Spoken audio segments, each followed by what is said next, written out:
いつの話かを先に固定する。印紙税は文書では、契約前後や期限を分けて読む。選択肢は、時点を分ける、または時点は不要。正解は、時点を分ける。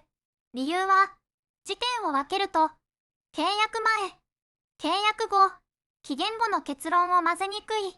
きっかけは、数字だけで終わらせない。詳細。問題一覧は、動画詳細へ。